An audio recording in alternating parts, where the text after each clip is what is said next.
we have to say, wait, what is it that we want done? And how does what we want done fit within our biblical worldview of how community and relationships between each other and God should be, and making sure that we put that constraint on technology. Don't put the constraint on technology. It will do what it's naturally made to do, which is to drive towards a really consumeristic self-service model. And that is where we can get lost and we lost it because we just didn't pay attention.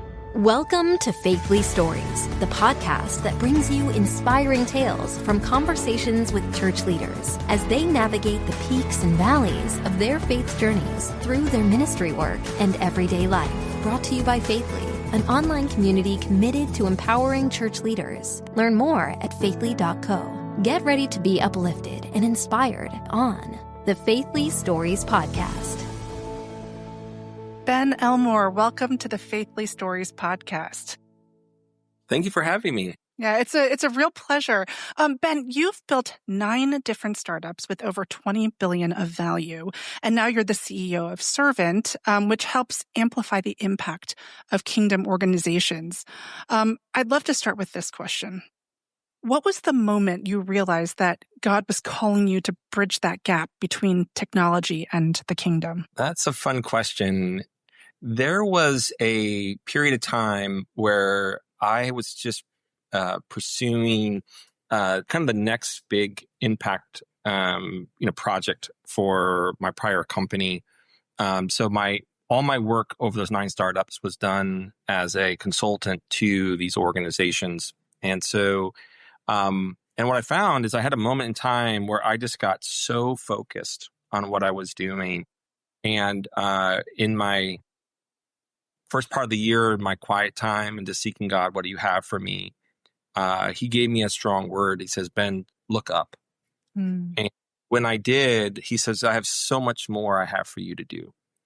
And that was a moment that just really reset the trajectory of what I was working on and helped me understand the seasonal shift that was coming.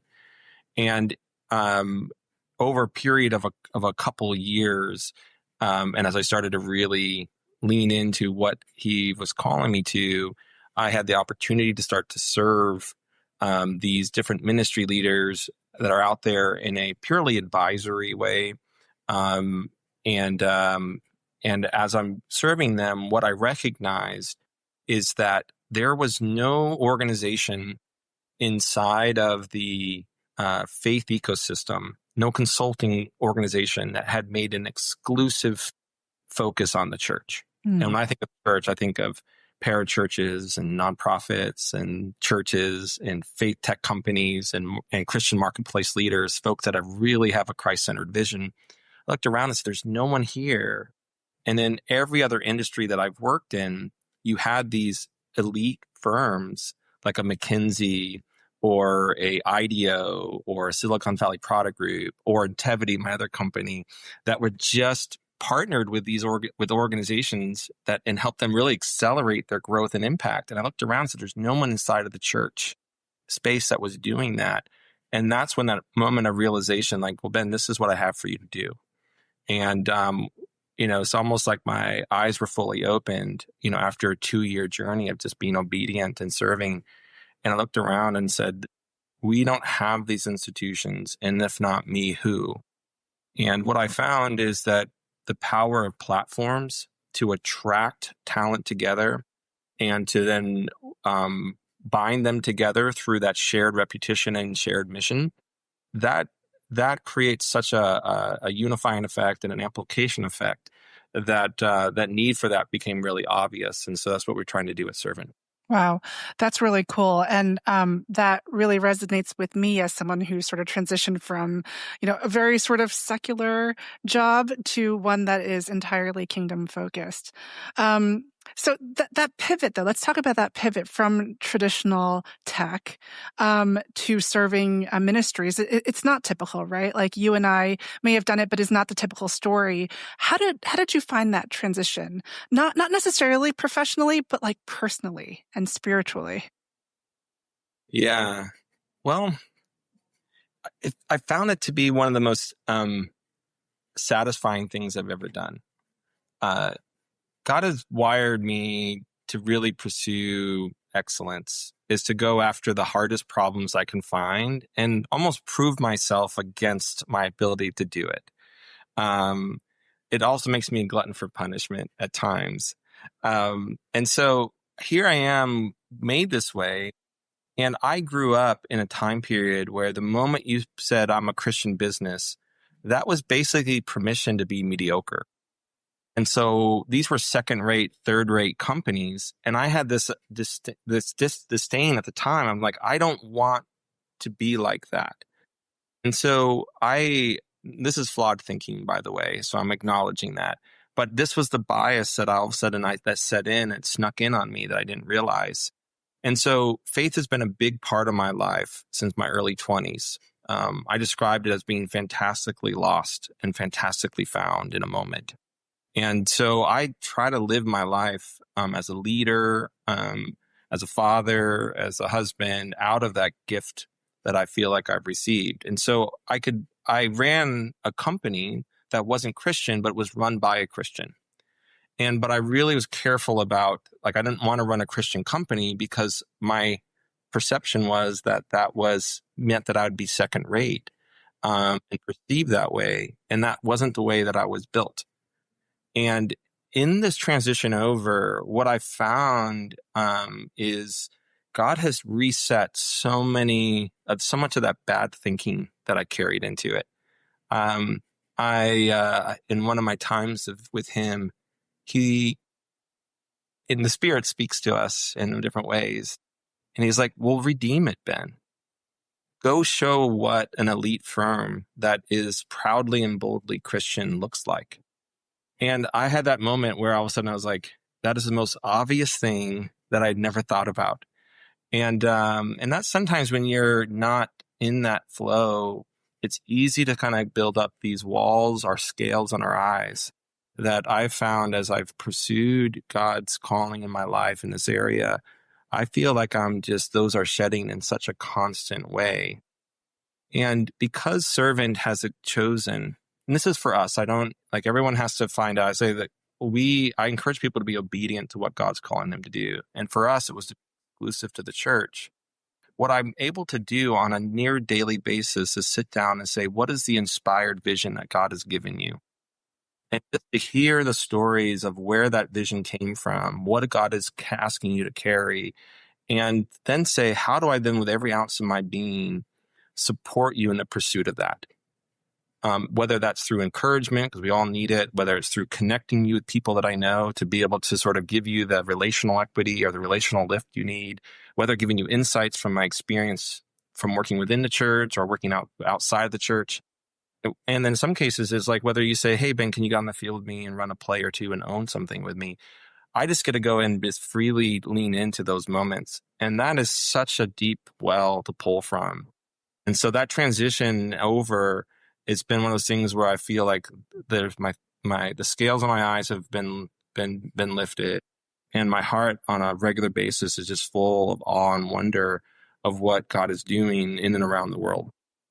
Wow, that's so beautiful. Thanks for sharing that, Ben. Can you give us maybe a couple of examples or case studies of where you've been a part of this transformation of bringing about this kingdom impact with a ministry or with an organization that's hired you? Yeah. So there's, let me give you a few of them. And what I found in working in the private markets is that there's no greater way of helping an organization scale its impact, whether that be revenue or size or locations, than the proper use of technology. It is the backbone in which the way that we scale and scale efficiently. So that's, so I had the front row seat of helping people scale. I had the front row seat of watching them think through entirely new ways of doing work and opening up whole new revenue streams, productizing things that they never thought about before. And so that's the power that I've seen technology and emerging market trends bring. And when I come alongside a leader, I'm trying to hear what's that inspired vision and saying, okay, given what you have and given what's now available in the digital space and the technology, now AI, how do we apply, what are the different strategies and vision, what's the different strategies that we can use to be able to help you pursue that? And so that's what we've called in the industry, the digital transformation, which is when you take these new tools and you bring it into the way that you work as an organization. And you typically do that either in terms of how do I scale, which is all around how do I streamline the way I run the business and drive efficiency to free up resources so I can deploy them in other places, typically towards growth driven, which is the other half of the equation. And so I just had taken a very similar framework into the churches. And so a couple of the organizations that I've worked with, one of them is in the marriage space. So part of my fantastically lost and fantastically found moment was when God found me and found my wife. We got married very young, and in a moment brought us back together and us back to him. And so I just am in a place of constant gratitude for the way that he stepped in. And he stepped in through actually one of my old employees of my first company, which ended up being just a really phenomenal story. So my wife and I have a real passion for marriages. And so that's allowed us to really work deeply within the marriage ministry spaces. So we're working on a project right now called the Association of the Marriage and Family Ministries, with a stated goal of saying, how do we put a marriage ministry in the side of every church in America? Now, that's a massive goal. And so you can't do that purely by just hiring more and more people. That will not scale. What you have to be able to figure out is how do we sort of think about it in a new way of helping marriages. And the reason why is that I'm a very research-driven person. I believe in intuition, and I believe in research as a way of sort of honing and refining ideas, so that what we do is we don't fall in love with our own, we fall in love with the things that the market needs. And so our research showed that when couples are in crisis, if another couple walks alongside of them, you reduce divorce by a factor of 4. Wow. Which is stunning. Yeah.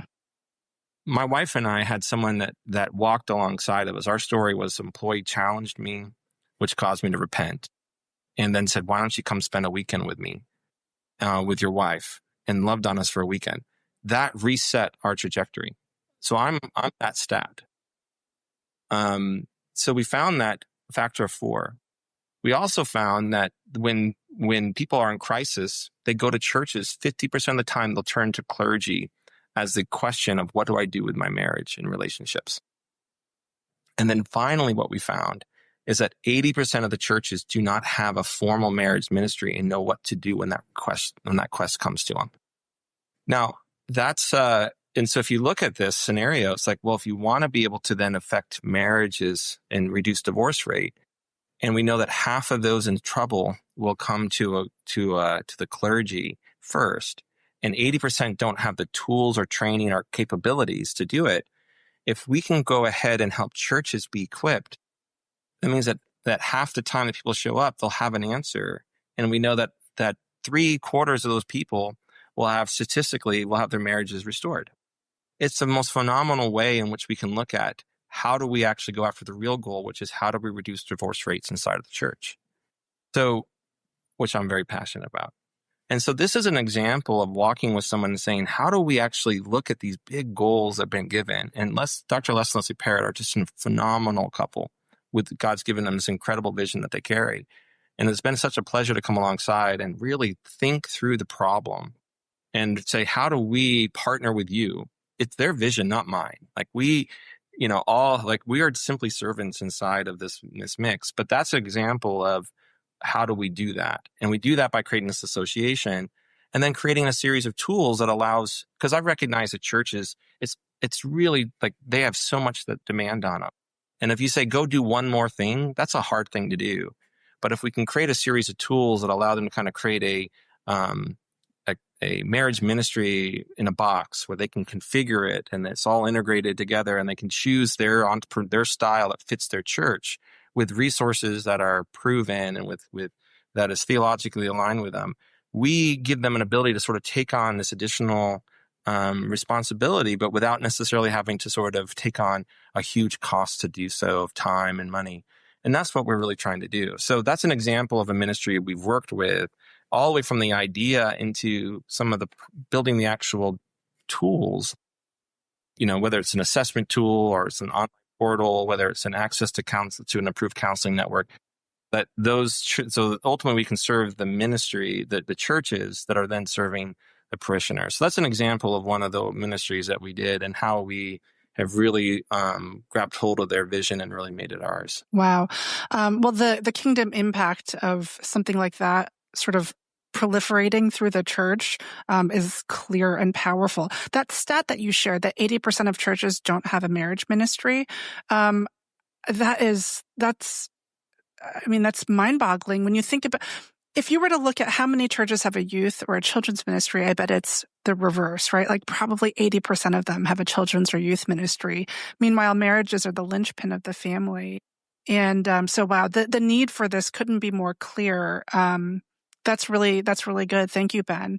Is there another example that you would share with our listeners of how you've worked with ministries or organizations? Yeah, so we worked with a very large church in Texas that is going through, lives in a very modern town. And what I find when I recommend people are saying, Ben, we want to really do something new and innovative, is that I have the saying, which is, you aren't your customer.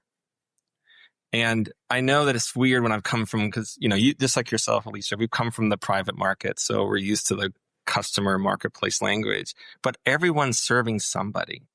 Like it's funny because of kind of how my crossover from the church to marketplace, I'll use words like, who are you serving? And they're like, what are you talking about? I'm like, your customer. They're like, and I'm like, yeah, we serve people, whether you're in the marketplace or on the ministry side. So I'm like, what I say is we're not our customer. And the reason why we need to realize that is that we have a bias towards what we like. And that's inside the box thinking. And so what instead I say is like, I need you to pull yourself out and think, who do you serve? Who is your audience? Who is your customer? And what do they need? Because we should always be responding to the felt needs of those that God has put in our care. And there's two types of felt needs. There's those that they realize they have. And as you get to become more and more intimate with those you serve, the ones that they can't quite articulate, those needs they can't quite articulate yet, which is called latent needs. And so when I'm sitting down with the first thing I say is, who are we serving? And then how can we serve them? And what is the felt needs that they're expressing? That should inform what it is that we decide to do. Not necessarily what we think they want, but actually what they want. Because otherwise you're building for a customer of one, which is yourself, and it's hard to really make a sustainable business model off of that. So in this case of this church in Texas, it was to sit down with them and to say, you have a very young audience that is looking to say, how do we engage in a more modern way? And so now the question was, how do we engage in a more modern way? And the first question is, who are you serving and what are they asking for from an engagement perspective?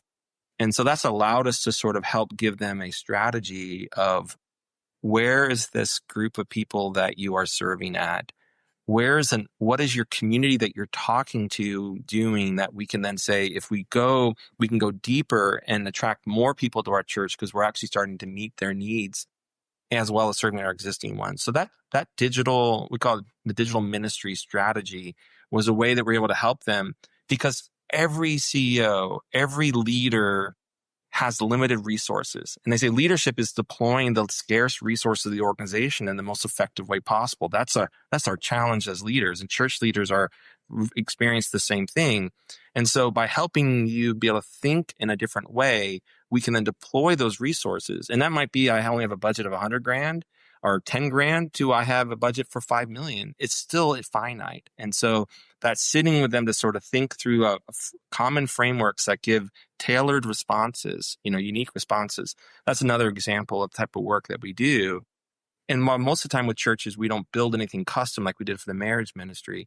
It allows us to say, now that you know what you need, let's go out and find the right tools that are already in the marketplace that you can then incorporate into what you're doing, so that you're taking the advantages of other people's thinking and incorporating them in, as opposed to have to take the burden of building that yourself. Wow, there's a lot of wisdom to unpack in what you've said. One thing that I was struck by is um, it seems to me that you help your customers to identify what matters. Whether you're a church or a para-church or a nonprofit, when you're building something, you can become very passionate about building it and sort of lose sight on what matters, right? Yes. I also loved what you said about, you're not the customer. I find myself falling into that trap all the time at Faithfully. I am a Faithfully customer. I'm a leader of the church. And I built Faithfully in part because I felt like I needed it. But I'm not the only one. We have a lot of different customers, and I find myself sitting there going, well, like I would prefer this button to be here, or I would like this to be, but that was great advice, and I'm going to take it to heart. It's one of those things we all recognize. We all have a bias. Yeah. And the challenge of building great products for the marketplace that people love is to recognize that and really force yourself to sort of like have provocative statements like, I am not the customer. Right. To shake ourselves up. In Amazon, there's an infamous orange chair that sits in every room that's always left open. And it says the customer has to be in the room. And it allows them that visceral reminder, like those in the room are still not the customer. And so it's things like that. And we can't ever play a shame game. It's like, yep, get it. And so it allows us to do it. And because I've done a lot of 0 to 1 startups, or you hear 0 to 1, it's that idea of creating something out of nothing, which I love to do. And when I come alongside really innovative leaders, that exposure of this isn't right, as you said, Alicia, like I needed this. Very common. The best products I know start with that seminal moment where someone looks around and says, this shouldn't be this way. Servant had its own, man, there's no one doing this. I should do that moment. We all have that. But then we have to very quickly start to say, how do I go ahead and understand what the broader market wants? Take that intuition in that moment, if I want to build it for more than just myself, and go find that out. Because success, I found, typically is 1 or 2 degrees adjacent to the original idea. Not math, but that last 10% is 100%. They're outside of hand grenades and horseshoes. There is no clear, close enough. You either got to get it or not. And that is the discipline, which is what takes a good idea that's spoken intuition and actually makes it a great idea that the market will accept. Ben, I'm going to remember that. I'm going to write that down. And I think ministry leaders are going to benefit from hearing that. I've heard so many, including myself, say, but this was the vision the Lord gave me. This is the idea that God gave me. I think what you just said might just give people permission to go 1 to 2 degrees adjacent. Mm-hmm. I love that. So Ben, you're known for posing this question. How do we activate vision? How do we navigate a digital first world without losing our spiritual DNA? I love that question. Can you unpack that tension for us a little bit and talk about how you help leaders to navigate that? Yeah, I think it's so important that the church is involved in discussion around technology and AI. It's critical that we do, because we have a very unique perspective on how people should be served, and a unique perspective on a very unique worldview. And here's another provocative statement that I like to say is like, technology is biased because it's written by people. Technology is simply just an automated way in which the way work should be done. That's aligned to what the goals of that organization has. And so just because I say work should be done this way, it means I'm bringing bias into the equation. And what I'm trying to get done in many cases is like, I want to reach as many customers as I can. And I want them to buy as much stuff from me as I can. And I want to be able to sort of have them do that on their own as much as possible. That's my goal. And so a lot of the technology decisions that are being progressed are really supporting in this consumeristic point of view, self-service consume mindset. Now, I'm not faulting people. And I mean, the value I've created, came from people buying stuff, so I get it. But it's important to recognize like that is a worldview that is being promoted.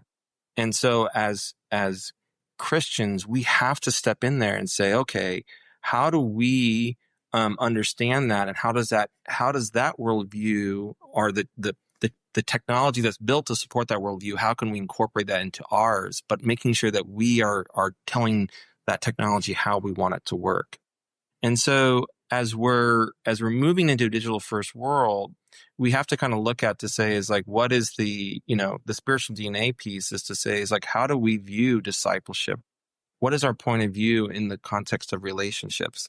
So I believe that God has created us to commune with him directly and him through others. There's two ways that I just happen to know, because he'll speak to me through you sharing with me, Alicia. He'll speak to my wife sharing with me. He'll speak to a friend, and he'll speak to me directly. So if I need to make sure, therefore, that as we are moving to digital, that it's a very natural thing for us to then say, well, here's the tool, go do what you want, do it on your own, and take the relational side out, because the technology is just there for you to use. But then all of a sudden, that concept of the communion and the community that God has, ordained, he's structured for that to do, all of a sudden we realize just because of the convenience and the natural movement of what we've seen in a digitally connected world, how easy it is to see the relationship piece come out. And so that's an example where we have to say, wait, what is it that we want done? And how does what we want done fit within our biblical worldview of how community and relationships between each other and God should be, and making sure that we put that constraint on technology. If we don't put the constraint on technology, it will do what it's naturally made to do, which is to drive towards a really consumeristic self-service model. And that is where we can get lost, because and we lost it because we just didn't pay attention, because we just didn't.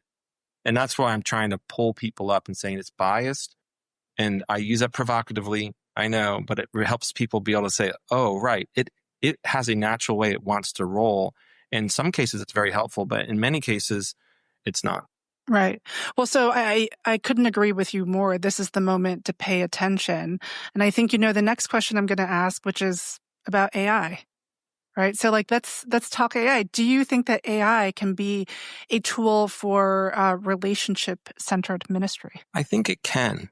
One of the things that is, from a technical point of view, one of the hard challenges that we've had to solve over the years is to translate human speak into computer instructions.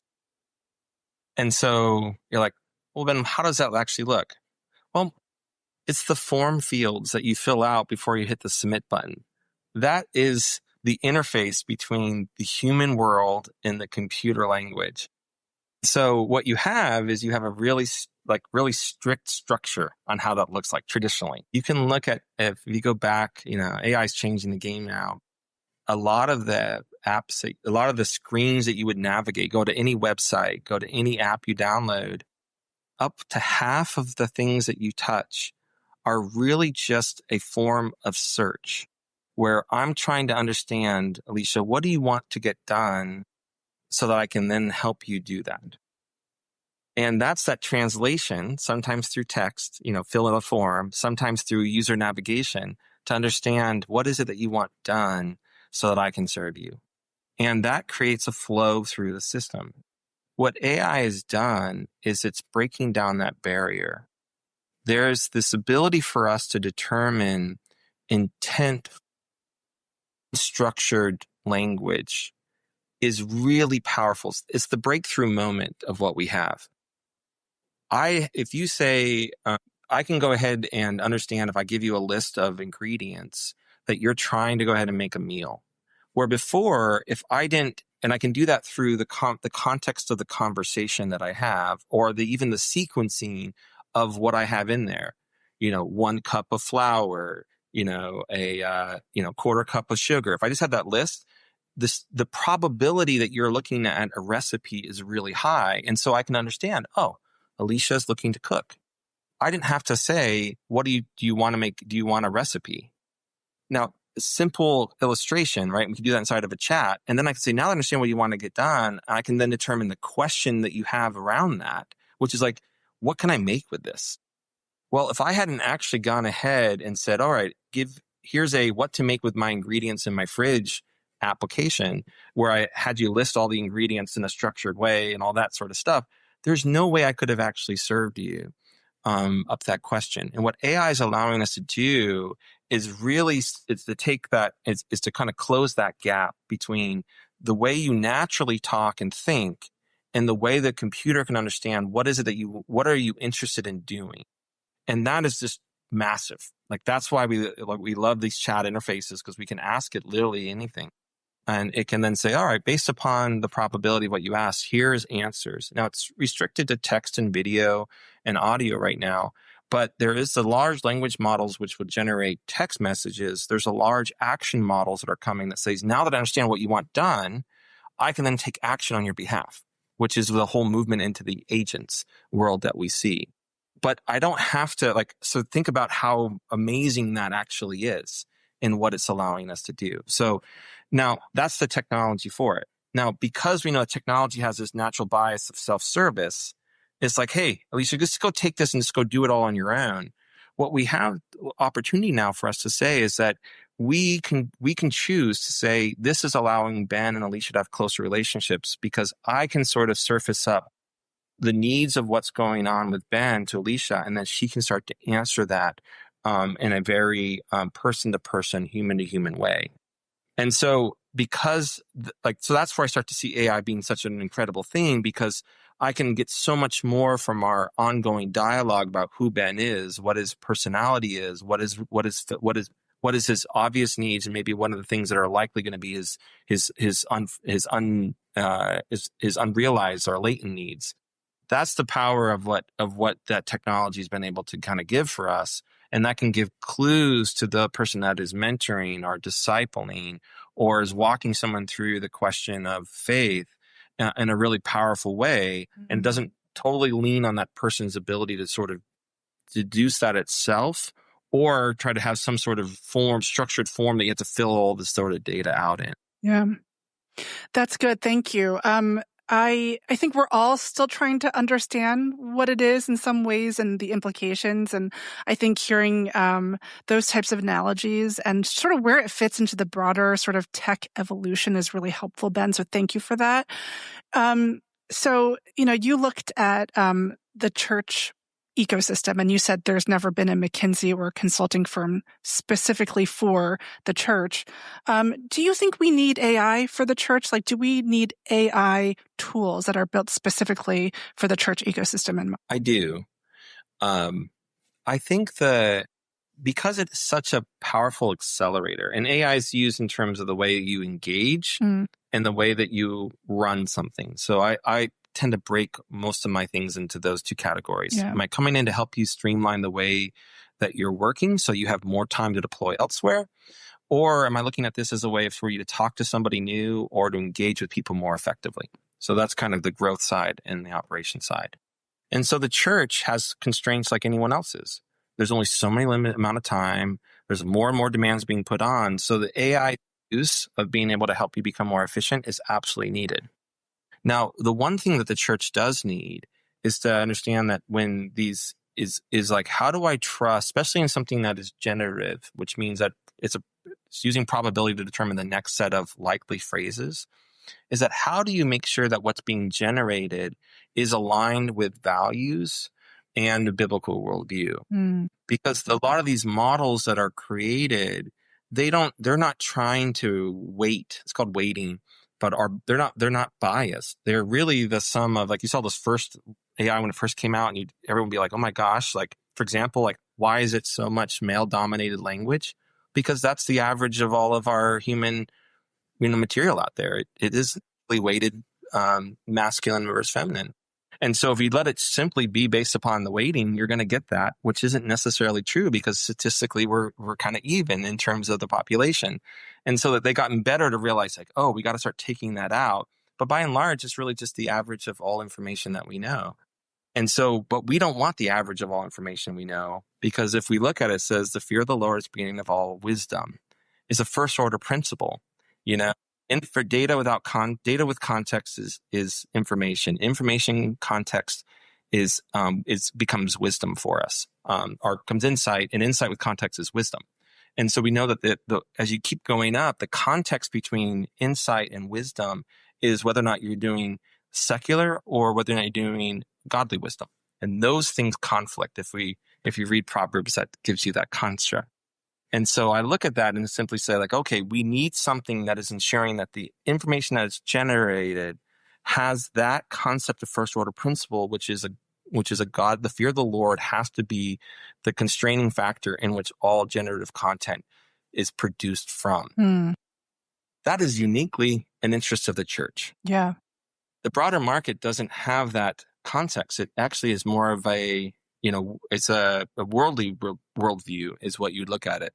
And so the church has to have that so that it can understand, so it can have those guardrails in place to say, we want to make sure the first order principle is actually sits within the context of the fear of the Lord, as opposed to conventional wisdom. So that's why things like that we do need to go do, because if we don't make our needs known, if we don't build some of those things for ourselves, the market that won't do it for us, or will do it very late. You don't typically move into niches until later in a cycle when you're trying to specialize. Right now, it's a land grab, and the land grab is not coming from the lens of human flourishing and biblical worldview. That's not what they're trying to go. They're trying to get everybody. Yeah. So I know I got a little technical there, but it's why I'm so passionate about staying in these conversations, because what we do now matters. Absolutely. No, I'm glad you got technical, because it's something I'm trying to learn more about and get deeper in. I think we all need to in this moment. Like you said, it's time to pay attention, right? So I know that Glue is at the cutting edge of AI innovation for the church right now. And I believe you also recently announced that they made an investment in Servant, which is very exciting.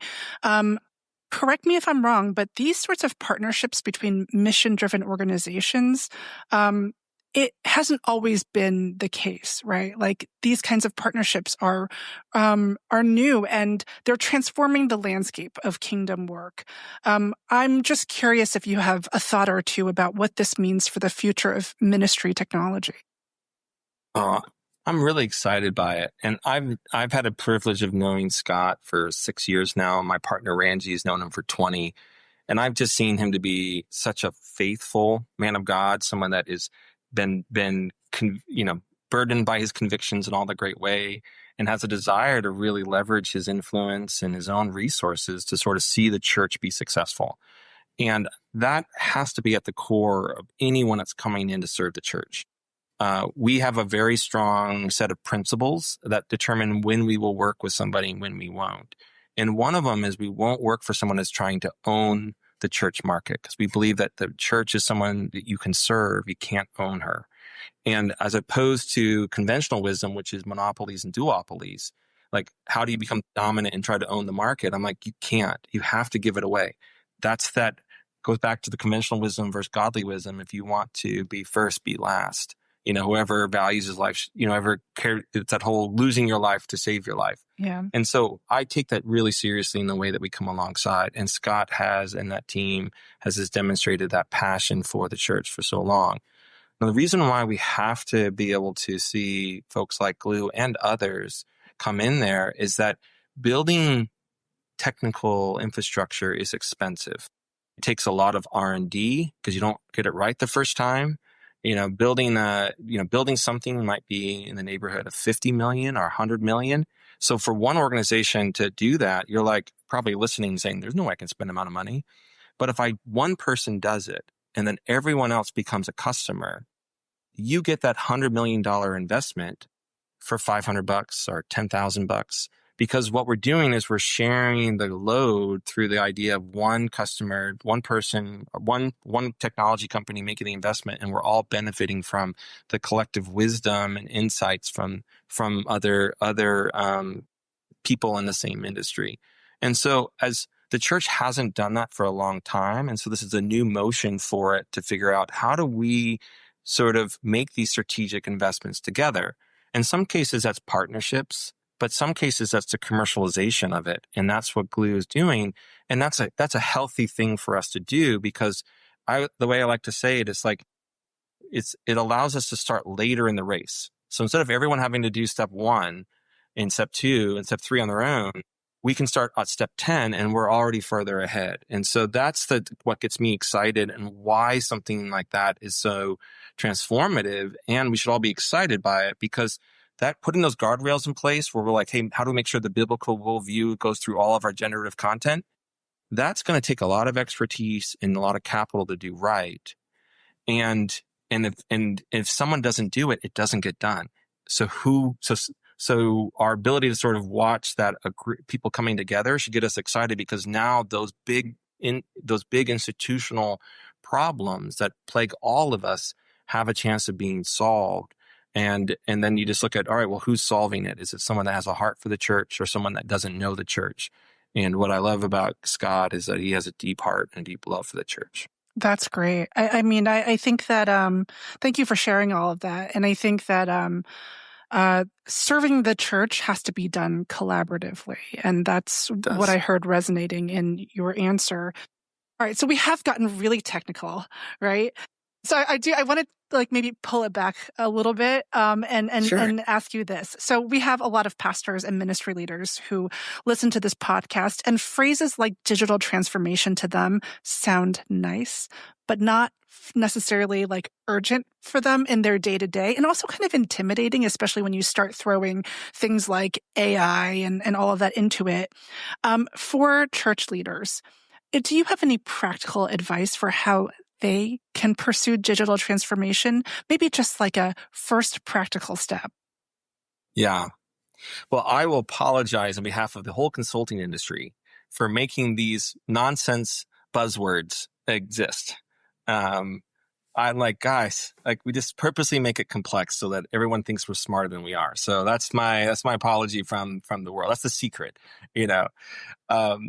So digital transformation really is trying to help people see it through the lens of how do we leverage these new digital tools that are out there to be able to allow us to be more effective in the way that we serve people or the way that we run our businesses. And so the process of going from one way of doing thing to a new way of doing thing is called that's the change management or the transformation an organization goes through. And so we just created that fun little buzzword. So what I would do from a standpoint is so first off, it is urgent. I can't stress it to anyone that's listening to this one. It is important that you think about this. And why? Is because we as a church are built to serve the world. We're meant to serve our communities. And part of serving is meeting them where they're at. I can't serve you if I haven't actually come up and met you. And the digital space is where there is so many people. And so we can't afford to be on the sidelines and say, hey, you can only see me on a Sunday because you got to come to the church in order to be served. We have to meet them where they're at. We go to their homes. This is not a new way, it's not a new concept. What we might sometimes, though, I see is we dismiss the digital world as a place of meeting, as a place of serving. And and so why does that matter? One is because if we're not meeting them there and serving them, someone else will. Yeah. And typically other people, not other churches, that time will be stolen and robbed from them. They'll go find some, secular organization. They're going to go find some public company to do that. And we got to be out there saying, we recognize that people are looking for information available to them real time. They want to be able to talk to a pastor about the things that matter to them.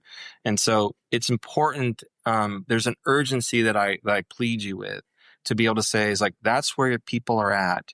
Make sure that you're in their life more than just on a Sunday. Yeah. The other thing is your lives have gotten far more complex than ever before. I've never met a pastor that says, man, I have so much time on my hands. I just wish there was more to do. Maybe you have, Alicia, but I haven't yet. And so the whole idea of leveraging this digital world is to say, man, is there a way for me to actually get the work done more efficiently than before to give me more time back? And so what we've done in AI is we'll sit down with an organization and say, what is the most repetitive, mundane, soul-sucking task you have to do?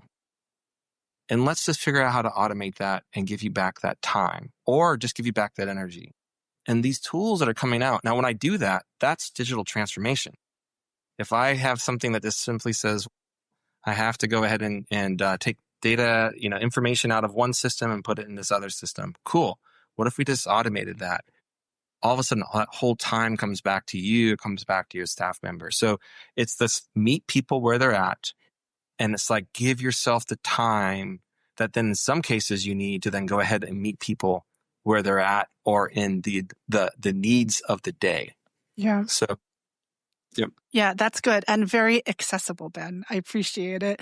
No, it's clear we're not going to accomplish the Great Commission without digital transformation. It's very clear.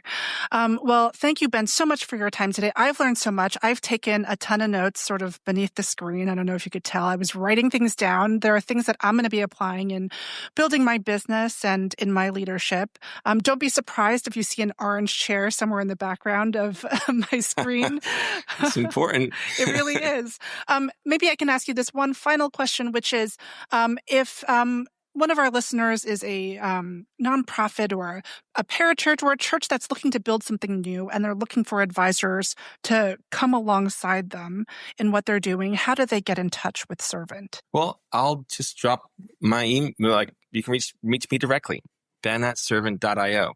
And then what we'll do is I'll bring my team alongside me and we'll just lean in. You can also visit us at servant.io online. There's an ability to sort of see a bit more of some of the work that we've done. And we'd be happy to sort of kind of hear that vision that God's given you and seeing what we can do to make that come to pass. Beautiful. Thank you again, Ben. I really enjoyed our conversation. Thank you, Alicia. Thank you for tuning in to the Faithly Stories podcast. We pray this episode gave you the encouragement you needed to continue on your journey. The Faithly Stories podcast is brought to you by Faithly, an online community committed to empowering church leaders, pastors, staff, and volunteers. The Faithly digital platform offers innovative and practical tools and resources to enhance connection, foster collaboration, and promote growth within the church and ministry space. Remember to subscribe, rate, and review our podcast to help reach more listeners like you. Stay tuned for more uplifting tales from the front lines of ministry on the Faithly podcast. Stay bold, stay faithful, and never underestimate the power of your own story.